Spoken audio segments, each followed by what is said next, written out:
Welcome in, everybody. A Tuesday edition of Birds 365 coming off a Week 2 collapse for the Philadelphia Eagles. They lose 22-21 to the Atlanta Falcons. That's John McMullen. I'm Zander, Krause. We have a great show planned for you today. I know the results were tough last night. We're here to break it all down for you. Two great guests, Jeff Kerr and Chris Franklin, hoping to talk to both of them. Hopefully.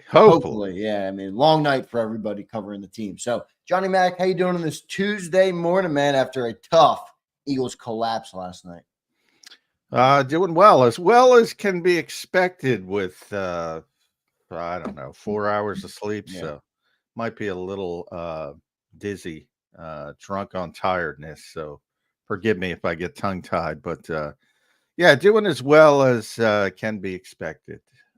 Monday night football. Night games are a pox on society, but I digress. Yeah, no doubt. Tough game last night, Johnny Mac. Just your initial takeaway. I mean, you lose that game really in the last, 70, 80, 90 seconds of the game. You had it. I mean, 145, which I think, so 100 seconds. Yeah. So I just saw Next Gen Stats had the Eagles at the Falcons had a 0.7% chance of winning with 156 left in the fourth quarter, according to Next Gen Stats. That is only the seventh most improbable win in the Next Gen Stats era. So that's since 2016. It's not a long period, but I mean, stuff like that happens in the NFL. It's the seventh time, but yeah, very improbable win and bad loss for the Eagles. So they should have won the game. They didn't win the game. So that's never a good situation. I mean, tough loss. Jalen Hurts throws the interception at the end of the game. Everybody's talking about the play call, Johnny Mac, the pass play to Saquon Barkley that he drops. You and Cilio had a debate on the postgame show about that play call. Just your takeaways on the way that game ended and what you thought was really the most important piece for the Eagles losing the game. Well, the drop pass. I mean, there's no there's fine talking after the drop about, just because there's a mistake there doesn't mean the defense has to go out and do whatever the heck they did. And even after the defense gives up the touchdown in 65 seconds, and the Manning cast did a good breakdown with with Peyton Manning and Eli, and Matt Ryan was on with them at that particular time. So 3 high-level, smart football IQ quarterbacks taking you through that drive. It's pretty fun to watch, but there's no law that says the defense can't pick up Saquon Barkley. And even after the defense falters, there's no law that says the Eagles offense can't get back on the field and get in Jake Elliott in the field goal position, especially in this era where everybody seems to be banging through 55-yarders like they're extra points. And so you had a bunch of things, but it's the drop pass. The game's over with the drop pass. And I just talked about the Manning cast. Watch Peyton's reaction with that drop. I don't get people. I do not get people. How are you criticizing the play call? He's by himself in the flat with a perfectly thrown ball right in his hands. Yeah, bounced right off his fingers. High level, all pro level player. Are you freaking kidding me? The game is over. You trust your best players. And all people want to talk about is Kellen Moore, a bad play call, and they want to say Nick Sirianni should have stopped it, but they don't want him involved and this and that. Stop bending over backwards when people make egregious mistakes. The game is over if Saquon Barkley makes the simplest play in his career and he didn't make it. That's it. End of sentence. It kills me, Zander. Look, John, I more fall, I think, on your side of this after you've explained it, and you're right. Look, the football in a way is a game of stars. You have Saquon Barkley who's running all over this team, and you go to him to ice the game. But as a coach, don't you want to try and limit your downside in that moment? Take those 40 seconds off. Can't you see at least the other side as to why? No, I can't. Because if you watch modern football recently, Antonio Pierce did this in week 1. Old school football. And I'm old. I'm supposed to be old school. Now, but evidently I'm newer school than everybody. He's got the football with a chance to win, and it's one on the plus side of the field, and he punts the football like it's 1973, and he's going to play defense and get the ball back. Well, he never got the ball back. Yeah, right. That's a stupid way to play football in today's environment. You're right. It's the modern game. You got to go for it there. I mean, I understand what you're saying. Been at the forefront of this, going back to the Doug Peterson era, which helped them win their only Super Bowl ever. And now other teams have caught up, and it's become a little bit more difficult. Detroit, I mentioned yesterday on the show, has been a disaster in every sense of the word. They turn it around. They get to the NFC Championship game. People are still complaining when the players don't execute what they've executed all year, and all of a sudden it becomes the coach's fault. Look, if it makes you feel better, blame the coach. Great. All right. Go execute a damn play. I got other issues with the coach tonight than that play call. Well, that's fine. Even the beginning of the game, like I don't understand. That's what I don't understand about the modern game. You go down, you march down the field. Saquon Barkley has four carries and he has 40 yards, and then you get inside the red zone and you pass, and you don't take the points. It's 3rd and 4. If it's 4 down territory there, take the run play on 3rd down. I don't understand that, so I have other problems with the coaching performance. John, I don't think they should have went for it early on 4th and 4. That's what I was talking about. You take the field goal. You take the field goal. You did. But look, I do want to move on because I'm sure we're going to talk about that damn play call all show. So your thoughts? And nobody and nobody's talking about the damn play call. I know I'm going to shuffle off this mortal coil, as they say, long before anybody understands it. Do people seriously look in the mirror today and say, I'm complaining about that play call? What are you complaining about? The wide open receiver, the easy execution of the play call? It was if anything, it was a perfect play call that he caught the Falcons. I know, right? And people are complaining about the play call. No, you're complaining about the play result. John, why was the play result? It was the player. Why can't people understand that? John, you've been saying this since I've been doing this show and long before I started doing this show. People don't judge play calls. They judge play results. And the more I watch the game, the more I realize how right you are with that. John, let's move on. Jalen Hurts intercepts, throws a turnover at the end of the game. I thought that was a brutal decision by the quarterback. You're 14, 15 yards away with 25 seconds still on the clock and a timeout.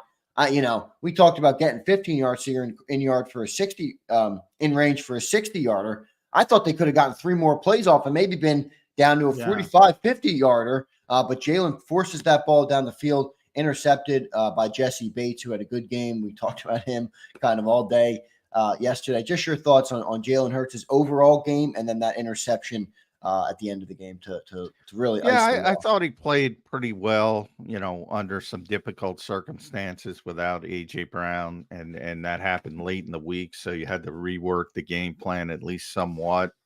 And I think they did a pretty good job. Obviously, they were far more limited, as they always are when A.J. isn't able to be on the field. But he took care of the football until the very end. And there's a little bit of a desperation aspect. But, yeah, he's got to understand the situation better. You got plenty of time. As silly as that sounds, you had the timeout. You can do whatever you need. You only needed the 14, 15 yards. No guarantee Jake Elliott's going to make a 60-yard field goal. I think they could have got closer was my point. It's not like there was 8 seconds and you had 1 play left. No, and they could have got it. That's what I mean. And yeah. It's very unlikely, again, in the modern NFL that you're going to be able to defend 2 or 3 consecutive plays. That's just the nature of the game. Now, things can go bad. You can give up a sack, and all of a sudden you're really up against it. And We saw things can happen all the time with Saquon dropping the pass. I mean, there's lack of execution all the time, but you're counting on everybody doing their job. And if you do that, you probably have, as you mentioned, at least two, perhaps three plays to get it to where you needed to get it. And you didn't need to take that shot. It was a bad decision, but born out of desperation. And it seems, when there's that little time on the clock, that maybe you get that sliver of an opening and say, you gotta take the shot. And he took the shot and he overthrew the ball dramatically. Jesse Bates interception, game over. Shouldn't have been in that position, but yeah, he could have handled it better.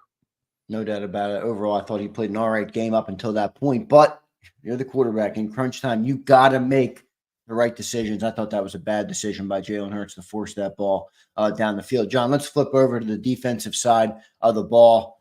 Bryce Huff is on the milk carton, but before we get to the pass rush, before we get to that, here's a stat for you, John, and I'm sure you've already seen this morning.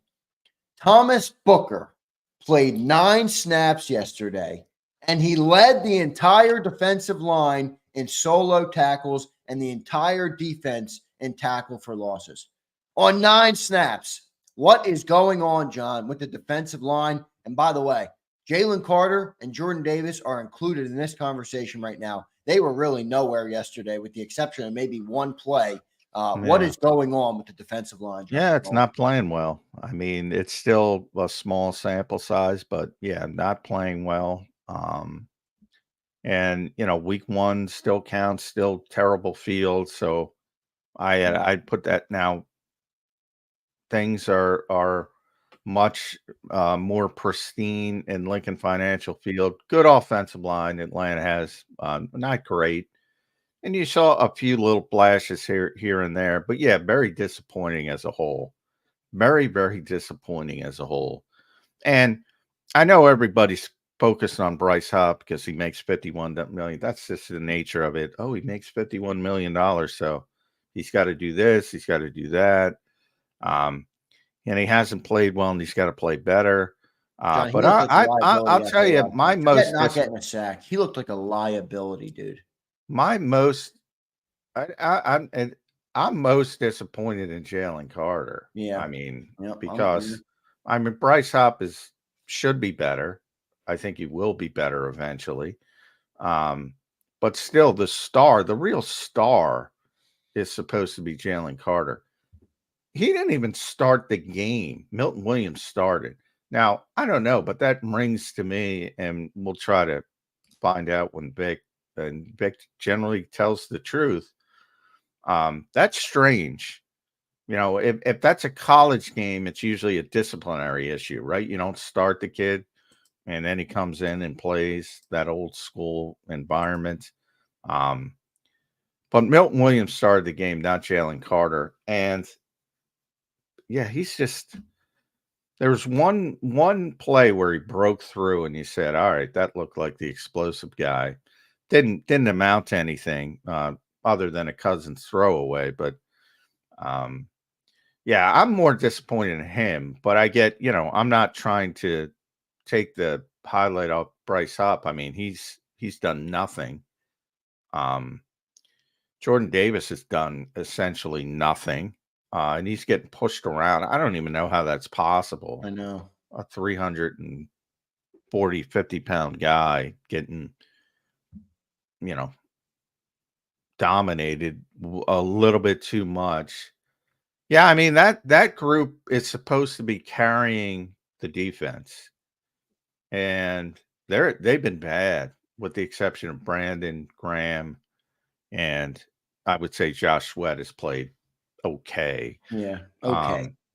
Yeah. Bad. Yeah, they've been bad. But it's only 2 games. And I assume they'll get their sea legs under them a little bit and things will improve. But all we have is 2 games, and through 2 games they've been a bad group. John, I got to be honest. I am more concerned after 2 games than you are. I understand it. It's only 2 games. It's a long season. It's only September. It's not like we're late in November right now. That defensive line looks putrid to me. Bryce Huff He looked like there was a running play. It looked like Bryce Huff was fixing his Yeah, helmet. he was bad. He was bad in the middle of the play. I'm like, Bryce, what? Wake up, Bryce. 17 million, wake up. I mean, I didn't know what the hell he was doing out there. He looked like a liability to me last night. Bryce Huff is not it. I mean, look, he might be a decent player, and I understand what you're saying. The guy had great numbers and everything last year, and the pass rush, win rate, and all that. This was a guy that was brought in, and we let Hassan Reddick go because he was going to replace that production. I would just say that, John, that's not Hassan Reddick. I'll tell you that. Well, no, but they didn't. I mean, you see what's going on with Hassan Reddick. I mean, they didn't say we're replacing Hassan Reddick with Bryce Huff. 23 million Hassan Reddick sounds pretty damn good to me right about now. Yeah, but the assumption is he's playing for 23 million. He's not playing for 23 million. Like he wants Bosa money. He wants to be over 25. Now you can say if that's your belief and the Eagles should pay him 25 million, okay, but that's the decision. They didn't say, "Oh, we think Bryce Huff is better than Hassan Reddick." They said, I get what you're saying. We're not paying this player $25 million, and because we're not paying this player $25 million, we got to go find somebody else. They weren't. So yeah, I mean they weren't replacing the what and saying, "Oh, Bryce Huff is better than Hassan Reddick." They'd love to have Hassan Reddick on the final year of the deal he signed, or even with a bump to maybe close to 20 million. They would have bumped him to a certain extent. I don't know how high they would have went. They would have loved to have had him, but he's, as you see with the situation he's currently in, he's very headstrong about his value and about how long he's been underpaid, and he's taken a stand. And I get it from his standpoint, because it is a little bit unfair that somebody who has produced as much as he has in the league for whatever reason, it's not just the Eagles, the league for whatever reason says, well, you're not Nick Bosa, you're not Myles Garrett, you're not even Max Crosby or player of that level, you're not TJ Watt, which he isn't. But I get it from his standpoint. He says, well, I produce like they do, to a certain extent, not quite as much, but so I get it from both standpoints. But the thought, the vacuum point, me, I can't stand the vacuum thought. Oh, well, they replaced Hassan Reddick with Bryce Huff. They replaced Hassan Reddick because Hassan Reddick wasn't going to play here for no, I get it. I'm just saying that's a game right now. You're talking about, I get you're not going to replace the player, but that was a game. The pass rush would have wrecked that game last night if you could get to the quarterback. Kirk Cousins, with a little bit of pressure on him, is not the same guy. He had no pressure all night. So we talk about, the extra money. We got $20 million in cap space still this year. Give Hassan the bump for 1 year at least, or whatever it is. But look, I get it. It's not that simple in a vacuum, but back to the point of the guy who's on the team. Bryce Huff just looks nowhere. Doesn't look good. He almost looks like a liability on any time he can't get after the quarterback. I think it's a big problem. I really do. I mean, Vic Fangio kind of warned us, and we didn't want to fully believe it, and now we're seeing it. Well, I think Vic warned us about the run support. Definitely. Yeah. I don't think Vic warned about pass rush, which has also been a problem. Yeah. I mean, I don't expect him. Hassan, I got news for you. Hassan wasn't good against the run, but nobody cared because he got to the quarterback. The same would hold true to Bryce Huff, but he's got to get to the quarterback.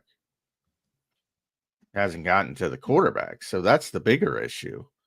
But yeah, he's not a good run. Hassan wasn't a good run support player. And that's got to be baked into it. And I actually thought the way Vic was handling it with having Brandon Graham playing more first downs made a lot of sense, because Brandon's a very good run support player for a defensive end when he's not grabbing face masks. But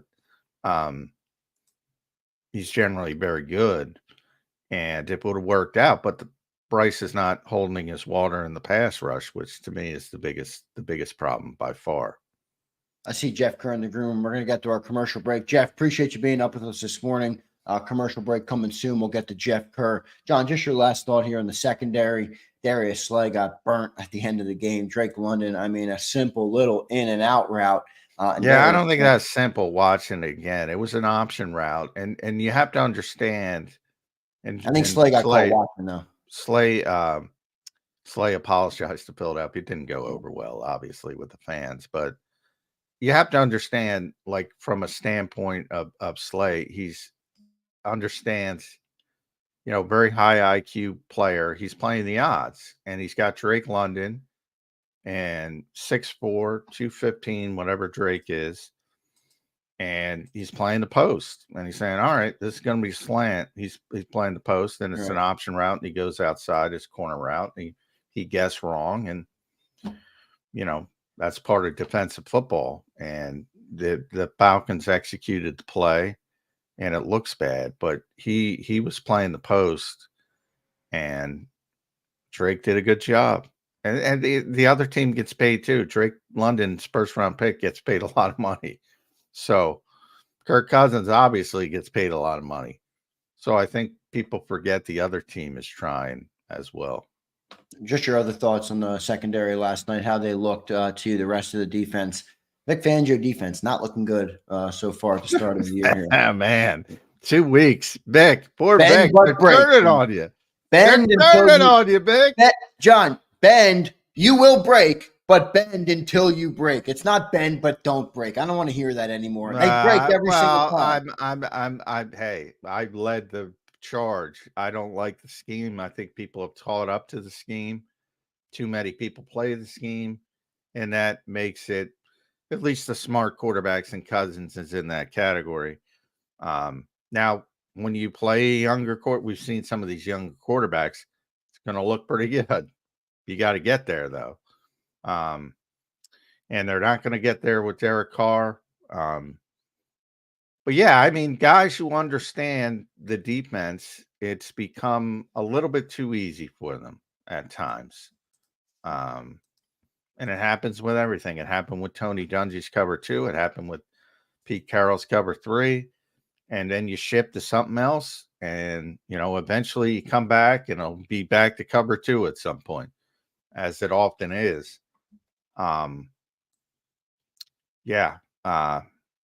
People are catching up to it. But, yeah, I'm surprised I guess I should never be surprised. But I thought Vic would have a bigger honeymoon, but that's a bad loss.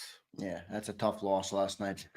The Atlanta Falcons team that really didn't look all that good throughout the game. I thought the Eagles had that game in the bag until the last, 75, 80, 90 seconds when they went down the field. What was the next gen stat you gave? They had a 1% chance to win when it got 0.7% with 156. Oh, God. Yeah. Just a brutal loss for this Eagles team.